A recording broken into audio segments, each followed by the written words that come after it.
I'm Caitlin Dickerson, and this is my journal article speech. These are my audience members: Cortland Crutchfield, Kelsey Kelly, Darian Dykes, Rachel Vaughn, and Lindsay Robbins is the camera woman. My journal article is about Snapchat and how users use it to sex. This article is titled "Snapchat and Sexting, a snapshot of burying your bare essentials," and I found it in the Richmond Journal of Law. The author of this is a law student who attends that university. Her name is Nicole A. Poltash. Due to extreme technological advances over the last couple of decades, misuse of the internet and messaging applications are at an all-time high. Due to the raging sexual hormones of adolescents and young adults, sexting is also at an all-time high.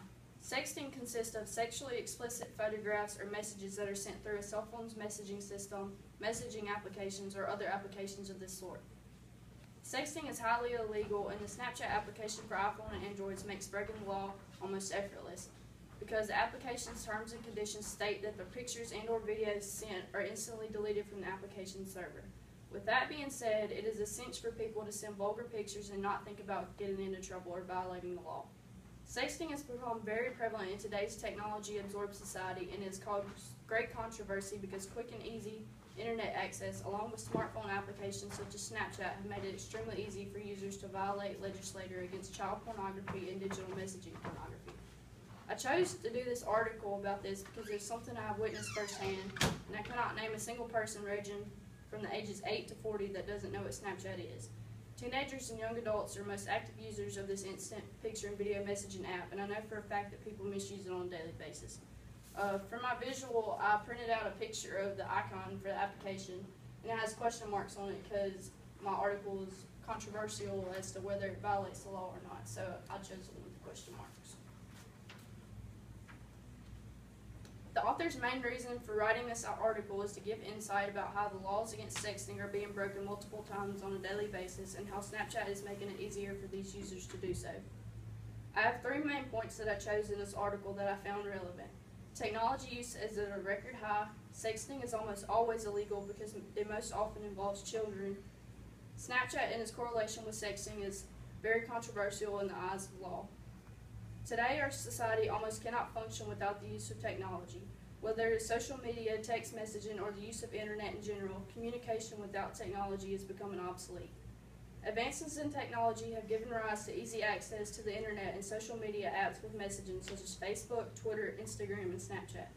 This is relevant because almost everyone in today's society uses these sites and applications, especially teenagers.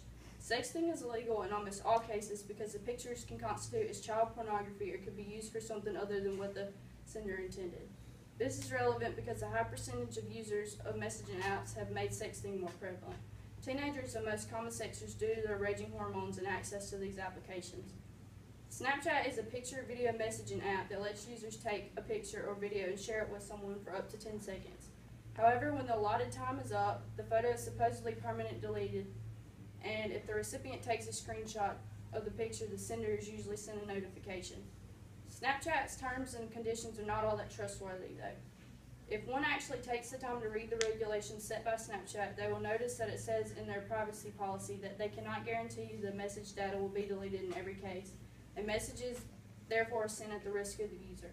In that case, if a minor were to send a sext through Snapchat, the picture could still be present on the servers even after the picture has been viewed on the recipient's phone, or the recipient could take a screenshot and furthermore send it to whoever he or she wants to.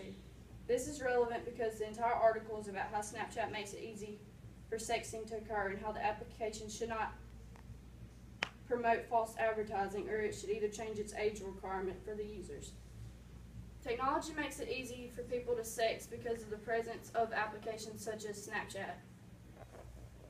It supposedly deletes the pictures immediately after viewing them, but most often does not do so.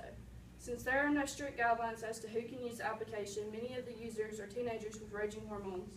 With that being said, sexting is almost unstoppable because of the applications like this. I feel as if the information presented in this article is very accurate and should be posted on more websites for people to read so that they can be aware of the issue at hand. These are still my audience